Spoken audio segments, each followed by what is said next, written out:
Social programs are the efforts made by the Canadian government to make our economy more equal. Remember that word socialism that was discussed in the previous videos? Socialism is the idea that the society will work together to help promote a cooperative economy. Canada's mixed economy has several social programs that show the value of cooperation. We often call it the social safety net. Probably the most obvious is healthcare and public education. Other programs include government pensions like the Canada Pension Plan and programs like Old Age Security, which provide funds to prevent seniors from living in poverty. We also have income assistance, daycare assistance, affordable housing programs. We have programs like family social services and mental health facilities for people who are struggling.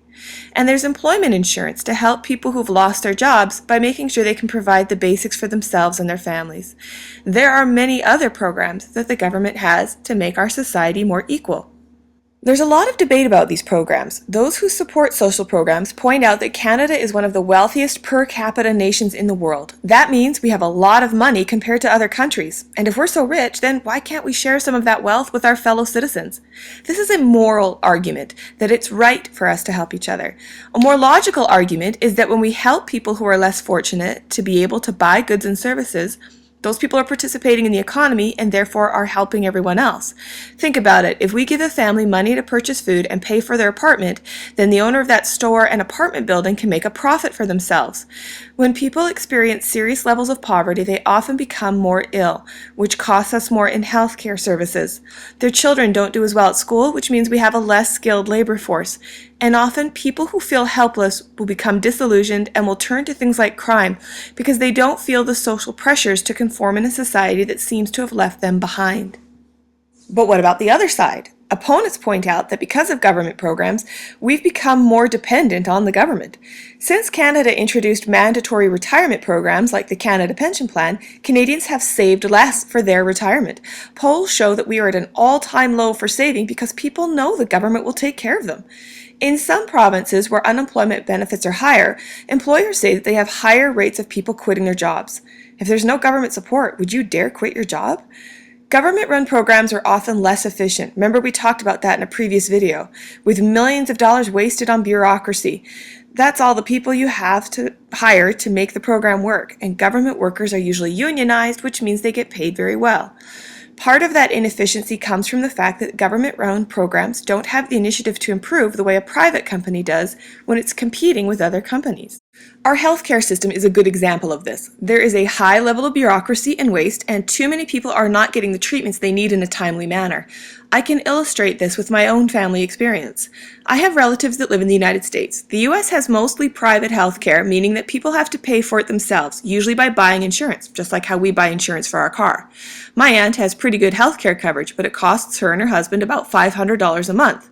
When she developed cancer, her treatment was quick and effective. She had top-notch treatment because the United States has one of the best medical systems in the world and groundbreaking technologies and discoveries. Because it's a capitalist system and doctors and scientists want to find the best new ideas because they know they can make a profit off of it. They are motivated to innovate so they can attract patients who are willing to pay more for better services. Here in Canada, we also have an excellent system, but that motivation to innovate is lower because you can't make a major profit from it. Doctors in Canada are paid by the government, not by their patients, although they're often paid by the number of patients they see, which is why many doctors double book appointments. Now, my own mother discovered she had cancer around the same time as my aunt. For the first year, my mom's treatment was also quick and effective, but when the cancer came back, the doctors told her she would have to wait a month to get the treatment she needed. She died a few days before that appointment. My aunt commented later that this would have never happened with her health care coverage. However, her own daughter, living in the same state, doesn't have very good health coverage because she can't afford it. When she and her husband found that they were having trouble getting pregnant, they had to wait a year to see a specialist, not because there was a long waiting list like we see here in Canada, but because the visit would cost her $1,000, and she needed that time to save the money. In Canada, it may take a year to see a fertility specialist, but you don't have to pay anything for that consultation. So you can see there are pros and cons to a more socialized medical system. This is why many Albertans would like to see what is known as a two-tier system. This would have those who can afford it pay for their own treatment. That would not only save the government money by not having to pay, but it would make the wait time shorter for those who do depend on the government because those who can afford it have gotten out of the line. But one key aspect of our healthcare system is that it's universal. That means everyone has access, and that access should be equal. If I can afford to pay for my healthcare right now, and you can't and you have to wait, doesn't that mean I'm getting better healthcare than you are, thus no longer universal and equal? Talk to people around you. See what they think would be the best system. Try and find people who support privatized healthcare and those who support universal healthcare so that you can make up your own mind after listening to both sides.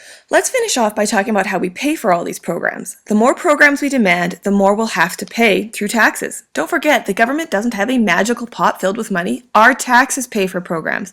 This is why it's an issue when people don't pay their taxes. Known as tax evasion, people can do this when they, say, pay cash for a good or services that's not declared to the government. Let's say your neighbor's a plumber and you need your sink fixed. Normally he'd charge $200, but for you he'll only charge $100 as long as you pay in cash. We often say that we are paying under the table.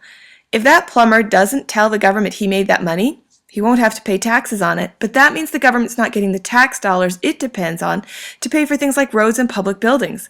The government has what is called the tax base. That's essentially what the government expects to make from taxes every year.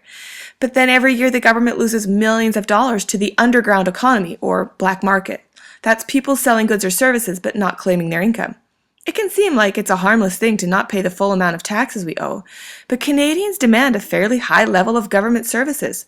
Shouldn't we also expect to pay our fair share of the cost?